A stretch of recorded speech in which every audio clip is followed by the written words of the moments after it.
श्रोता प्रेमियों, मैं राम सागर शास्त्री आप लोगों के समक्ष रखने जा रहा हूं लंका का पूर्व इतिहास।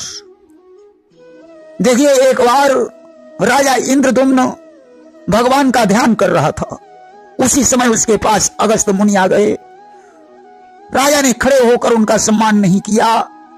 अगस्त्य ऋषि ने उसे श्राप दे दिया, जा तू हाथी के समान बैठा रहा, इसलिए हाथी हो जा। अब तो श्राप को सुनकर इंद्रदुम्न अगस्त्य के चरणों में गिर पड़ा। उसने कहा, मुनिवर, अब हमारा उद्धार कैसे होगा?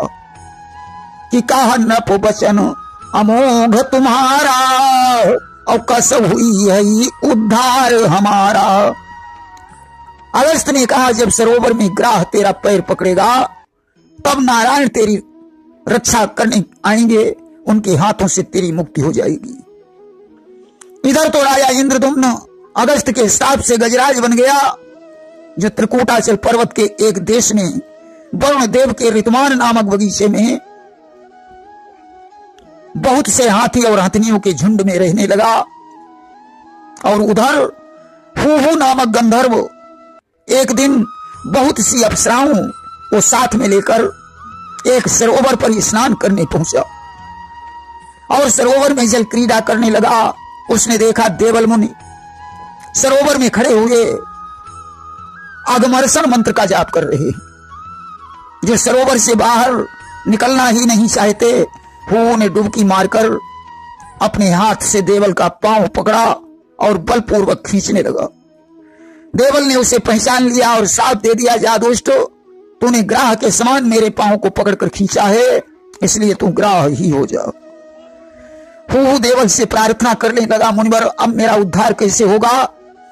देवल ने कहा, जब तू सरोवर में गजराज का पांव पकड़ेगा तब भगवान विष्णु जी के हाथों तेरा उद्धार हो जाएगा। आज हुहु नामक गंधर्व वरुण देव के ऋतुमान नामक बगीचे में जो सरोवर था उसमें ग्राह बन गया। अब एक दिन की बात है, गजराज सरोवर में पानी पीने गया। ग्राह ने उसका पैर पकड़ लिया, दोनों में युद्ध होने लगा। आखिरकार गजराज ने भगवान को पुकारा। भगवान गरुड़ पर बैठकर उस सरोवर के निकट पहुंचे। उन्होंने चक्र से ग्राह को मारकर गज को उबार लिया। भगवान के स्पर्श से दोनों दिव्य रूप में प्रकट हो गए। ग्राह गंधर्व बन गया, हाथी इंद्रदुम्न राजा बन गया। दोनों भगवान को प्रणाम करके उनके धाम को चले गए। भगवान भी चले गए। उस समय गरुड़ जी ने कहा, प्रभु, मुझे बहुत जोर से भूख लगी है, भोजन चाहिए। भगवान ने कहा, जाओ, गज और ग्राह के शरीर सरोवर के तट पर पड़े हुए हैं, उन्हें खाकर तुम अपनी क्षुधा शांत करो। गरुड़ जी सरोवर पर पहुंचे। उन्होंने देखा कि गजग्राह के शरीर के निकट एक भ्रूभंग नाम का गीधराज बैठा हुआ है। गरुड़ बलवान थे, उन्होंने गीध को मार डाला और एक पंजे में गीध को, दूसरे पंजे में गजग्राह को दबा लिया और आकाश में उड़ चले। उन्हें खाने के लिए शुद्ध स्थान तलाश करने लगे। अचानक समुद्र में उन्हें एक विशाल जामुन का पेड़ दिखाई पड़ा, जिसका विस्तार 1 योजन का था। गरुड़ जी जाकर उसकी एक डाल पर बैठ गए, जिसमें 60,000 बाल खिल्ल ऋषि औंधे मुंह लटके हुए तपस्या कर रहे थे। गरुड़ के बैठते ही डाल टूट गई, ऋषि औंधे मुंह गिरने लगे। गरुड़ ने विचार किया कि कहीं इन ऋषियों को क्रोध आ गया तो क्षण मात्र में जलाकर भस्म कर देंगे। गरुड़ जी ने उस शाखा को अपनी चोंच में दबा लिया और आकाश में भ्रमण करने लगे। तब तक गरुड़ को कश्यप ऋषि दिखाई पड़े, यानी उनके पिता दिखाई पड़े। गरुड़ जी ने पिता को प्रणाम किया और पूछा, पिताजी, मैं भोजन करना चाहता हूं, इसलिए कोई शुद्ध स्थान बताइए। कश्यप ने कहा, समुद्र के मध्य में ब्रह्मा जी द्वारा निर्मित एक निरंजन नामक टापू है, उस पर बैठकर भोजन कीजिए। गरुड़ जी उस टापू पर पहुंचे। उन्होंने डाल को अपनी पीठ पर रख लिया तथा गजग्राह और गीध के शरीर का भक्षण करने लगे। उन तीनों की हड्डियों से 3 ढेर बन गए। उन ढेरों पर उन्होंने डाल को रख दिया और वहां से चले गए। वही ढेर 3 विशाल पर्वत बन गए जिनका नाम त्रिकूट पर्वत पड़ा। डाल भी पत्थर के समान हो गई। उसी स्थान पर तपस्या करके बालखिल ऋषि विष्णु के लोक को चले गए। उसी त्रिकूट पर्वत पर लंका बसी हुई थी। देखिए, ब्रह्मा के पुत्र पुलस्त हुए। पुलस्त का विवाह तृणबिंदु की पुत्री से हुआ जिससे विश्रवा का जन्म हुआ। विश्रवा का विवाह भरद्वाज की पुत्री से हुआ जिससे कुबेर का जन्म हुआ। कुबेर को ब्रह्मा जी ने पुष्पक विमान प्रदान किया।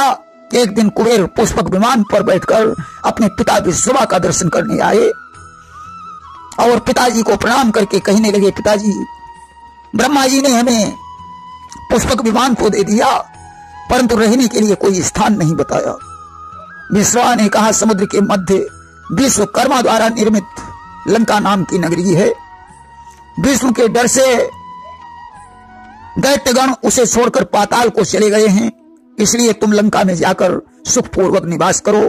कुबेर जी लंका में रहने लगे।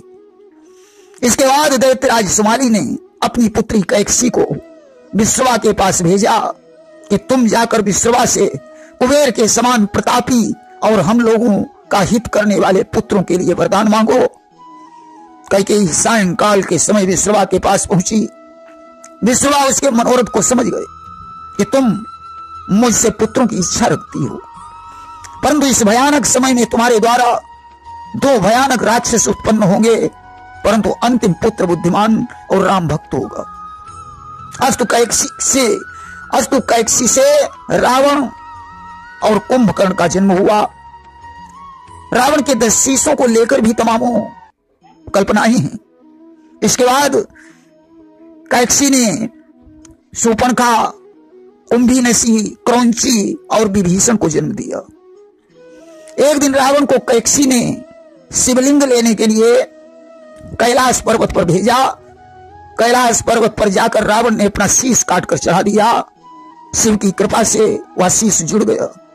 इस तरीके से उसने 10 बार शीशों को काटकर चढ़ाया तो रावण के 10 शीश और 20 भुजाएं हो गई। शिवलिंग लेकर रावण जब लंका को चला, भगवान विष्णु ब्राह्मण बनकर उसके पास पहुंचे। रावण शिवलिंग को पकड़ाकर लघुशंका करने चला गया। भगवान ने गोला गोकर्णनाथ में शिवलिंग को रख दिया और अंतर्ध्यान हो गए।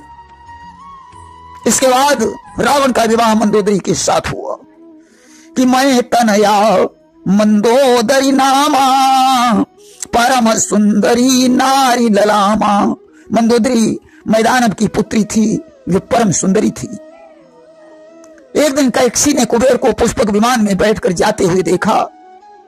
उसे ईर्ष्या उत्पन्न हो गई। उसने अपने पुत्रों से कहा, तुम्हें धिक्कार है, जाओ कठोर तपस्या करो और कुबेर के समान बनो। तब तो रावण, कुंभकर्ण और विभीषण जाकर ब्रह्मा जी की तपस्या करने लगे। 10,000 वर्ष के पश्चात ब्रह्मा जी प्रकट हो गए। वरदान मांगने को कहा। रावण ने बंदर और मनुष्यों के हाथों से मृत्यु का वरदान मांगा।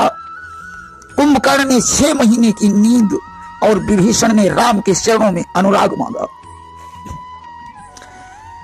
वरदान पाकर तीनों भाई घर लौटे। सुमाली वरदान को सुनकर बड़ा प्रसन्न हुआ। वह प्रहेस्ता आदि निशाचरों के सहित पृथ्वी पर विचरने लगा। इसके बाद रावण ने कुबेर को लंका से निकाल दिया।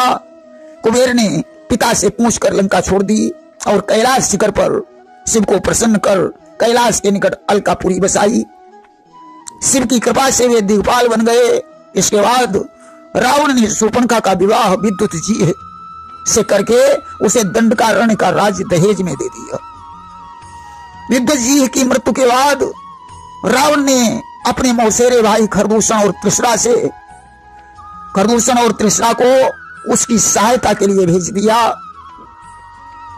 फिर अपनी बहन कुंभीनसी मधुदैत्य को समर्पित करके उसे मधुवन का राज्य दे दिया। क्रौंची नामक बहन का विवाह इसने खड्ग जी के साथ कर दिया जो लंका में ही रहता था। फिर विरोचन की पुत्री वज्रज्वाला का विवाह कुंभकर्ण से, गंधर्वराज शैलेश की पुत्री शर्मा का विवाह विभीषण से हुआ। इसके बाद मंदोदरी ने मेघ जैसी गर्जना करने वाले पुत्र मेघनाद को जन्म दिया।